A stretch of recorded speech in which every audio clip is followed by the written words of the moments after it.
Hi guys, today I will explain to you how to solve systems of linear equation using matrices. This will give you an overview of how to solve systems of linear equation and when it comes to using matrices. This will also help you understand how to use matrices to solve a system of linear equations in Gaussian elimination and other elimination processes, which will be explained to you in video 2 and 3. First, I will explain to you the general steps, and then I will apply the general steps in explaining to you an example. Step 1, which we have here, is convert a system of linear equations into matrices. We will split up the equation into 3 parts: matrix A, matrix X, and matrix B. This is because we will want to plug these matrices into an equation, AX plus B. Why do we do this? Well, because we want to find out something about the matrix.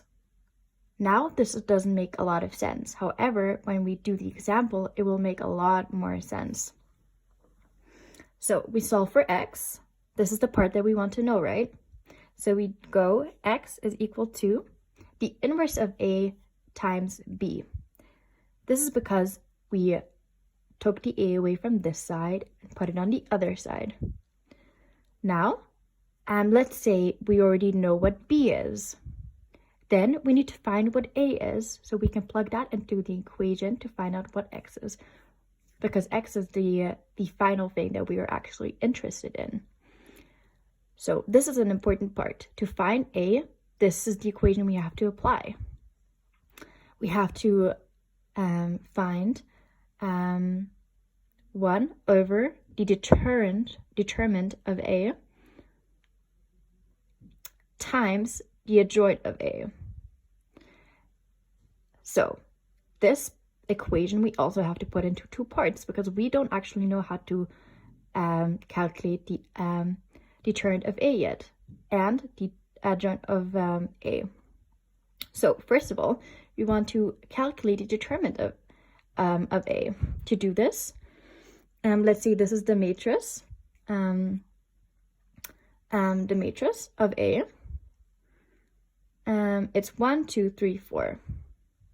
To find the determinant of A, you have to multiply the first and the fourth position.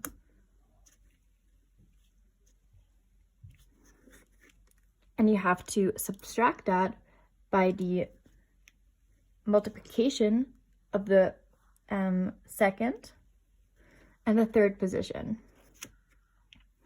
Once you have got a number for that, for example 3 or 4, you times that, you multiply that by the adjoint of A. How do you calculate the adjoint of A? Well, it's right here. Let's say we take the same matrix A, and this time we have to do something different. We have to switch the first and the fourth position with each other.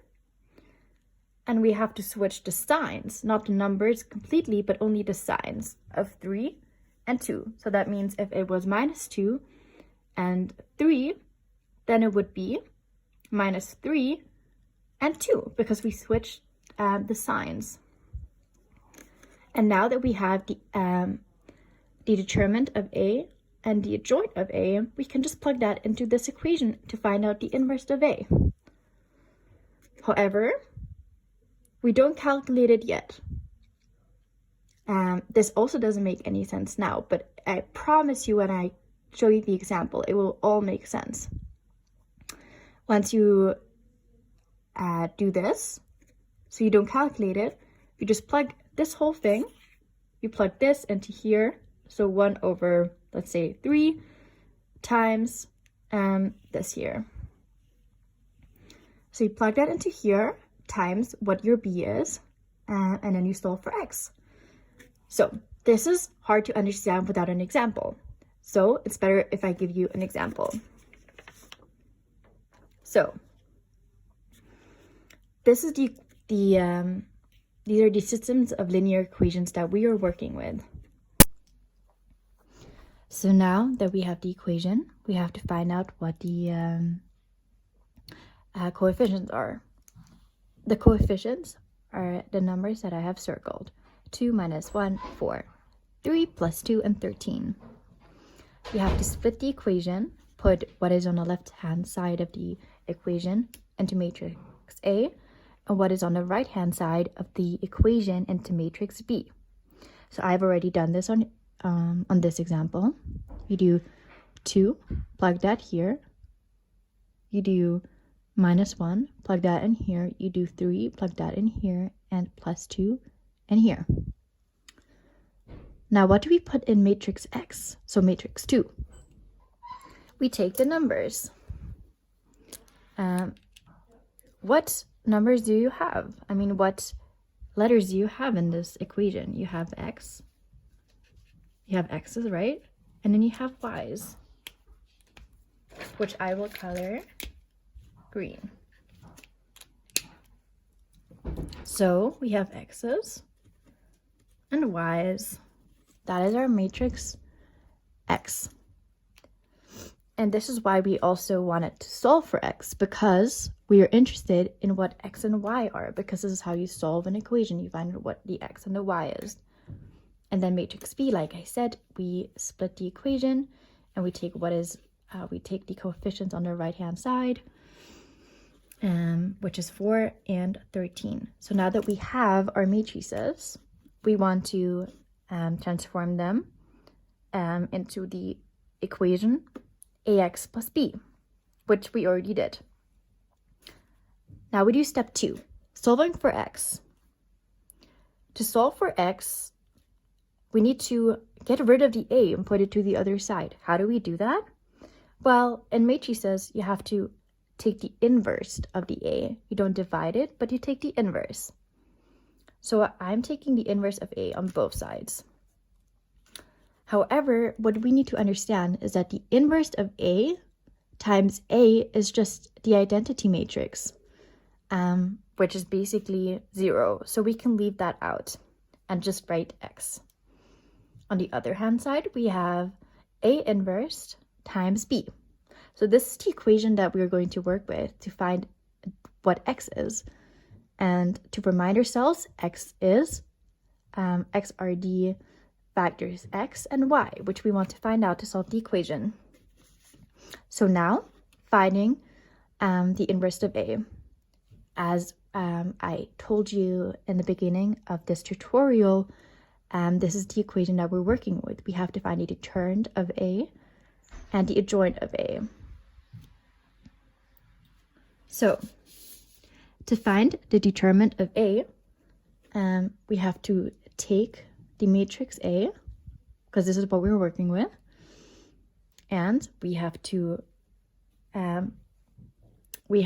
multiply the first and the fourth position and subtract that by the multiplication of the second and third position. So 2 plus 2 2 times 2 minus 1 times 3. That will give us 7. So we already know that the determinant of A is 7. So it will be 1 over 7.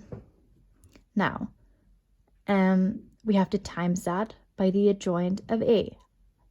As we remember, we find out what the adjoint of A is by switching the first and the fourth position and dividing and switching the signs, only the signs of the second and third position. So that will give us 2 and 2, because if we switch that, they're the same number, so it won't make a difference. And if we switch the signs of here, of those two numbers, it will be -3 and 1. So this is the adjoint of A. Now, because we have all the factors that we need to find out the inverse of A, we can just plug it into the equation, which is this one. The inverse of A is 1 over 7 times the adjoint of A. Now, we don't calculate that yet, because if we calculate that, it will give us extremely small numbers to work with, and we don't want that. let's try and plug this one into the equation, and then we go from there. Now, so that was number 4, step 4. We didn't calculate it yet. Now, step 5, we plug that into this equation to see where it gets us from here, because we just don't want to times everything by 1/7, because it will just be impossible and super hard to calculate. Now, this is A inverse, and as we remember from way before in the tutorial, this is B, and matrix X is X and Y. So first, because we don't want to multiply 1/7 to the adjoint of A, we will multiply the adjoint of A with B. So I took this one, I just copied it here. So to multiply a matrix, you have to first see what the rows are, how many rows a matrix has and columns a matrix has. That is the order of a matrix. The order of this matrix is 2 by 2. This is because it has 2 rows and 2 columns. First come the rows and then come the columns. This matrix has 2 rows but only 1 column. Hence the order is 2 and 1.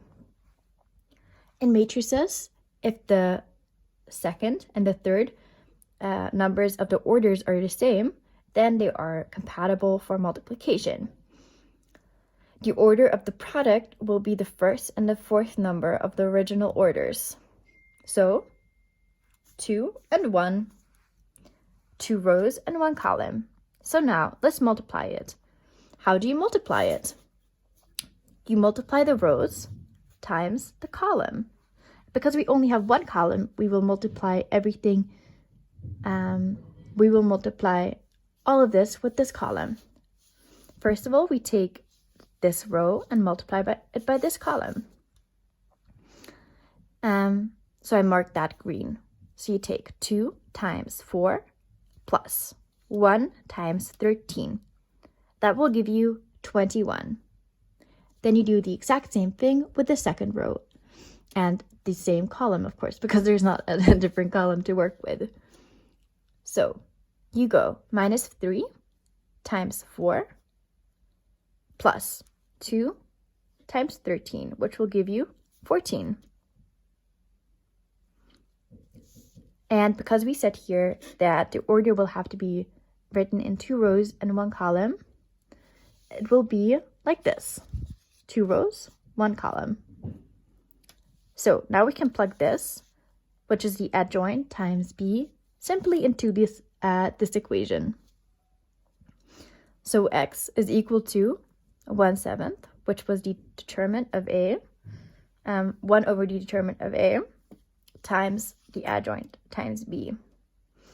And as I told you before, I hope that if you times this here by 1/7, it will be easier to calculate. And as you can see, it is so much easier to calculate, because now if we times 21 times 1/7, it will be 3.